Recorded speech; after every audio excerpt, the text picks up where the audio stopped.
Arsenal 3, Dinamo Zagreb 0. And to be honest, it was pretty comfortable in the end. And I expected it to be pretty comfortable. If you watched the preview, I did say 5-0, and it was 3 in the end.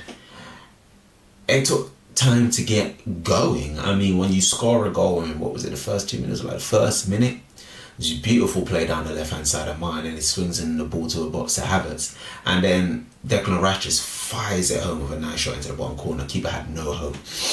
And as soon as you see that go in, you're just thinking, okay, Dinamo Zagreb, you're about to get it. And we didn't score for another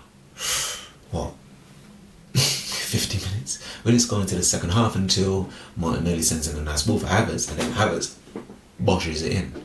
Wasn't a bad goal. And then a third goal to about 15 minutes, 10 minutes from the end, Odegaard gets a captain's goal as well, and it turns out to be a nice, comfortable performance at the Emirates. And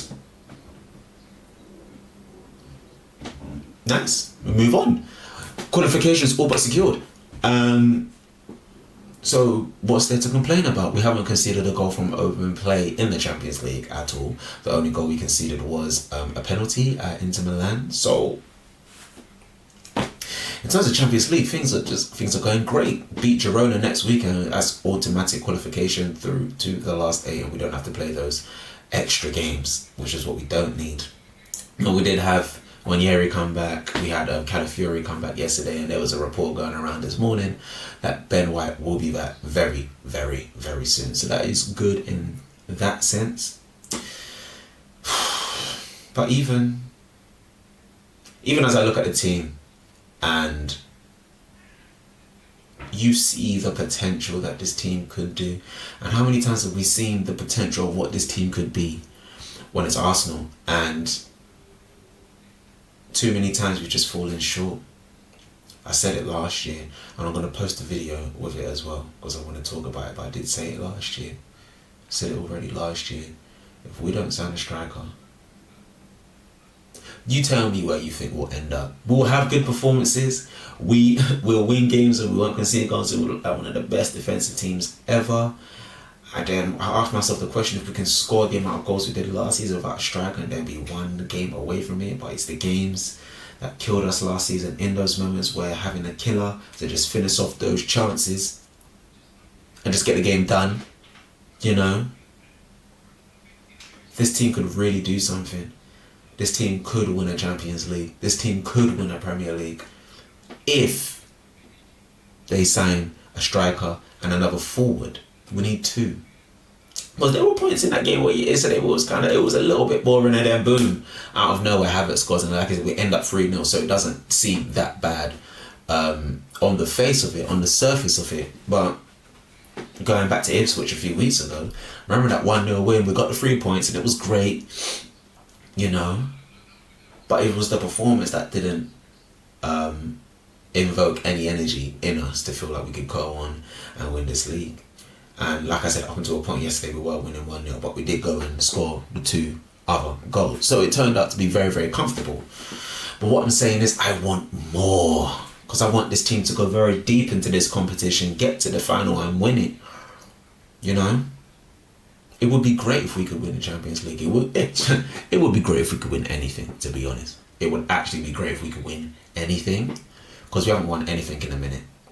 Trophy drought is looking kind of mad at the moment. It's literally 2020, so it'll be 5 years. It'll be 5 years. Is it right? No, he came here in 2020. Is it 21? No, 2020 to 21. Regardless, it will be almost 5 years since he's won a trophy, and to me, that's too long.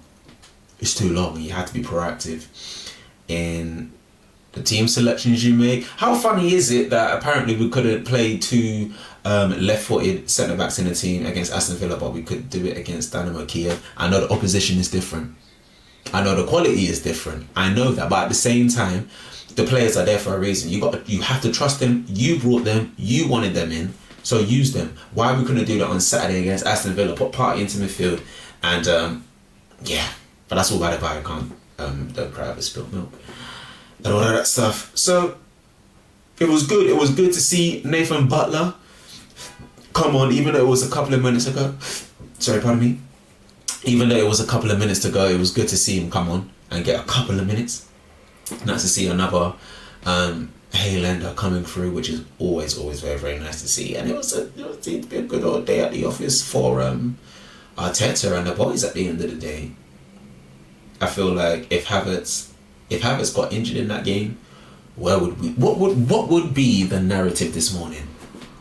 If we won 3-0, but Havertz stayed down when he got injured, I wonder what the narrative would be this morning. It's interesting.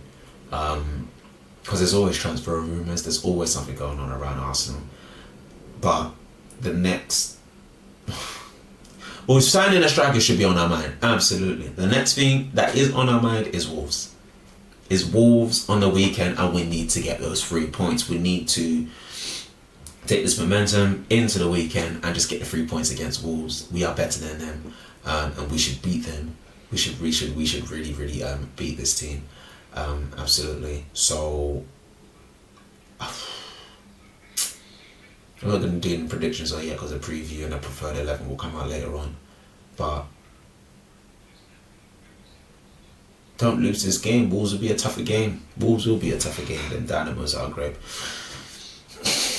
But I expect to win. If you want to win a league, you got to beat these teams. You've got to beat these teams that have literally got turmoil surrounding them at the moment. With the Cunha situation, with the Lamina situation, players wanting out and this, that and the other. It doesn't seem rosy around Wolves. So don't give them anything to believe that they can come and win this game.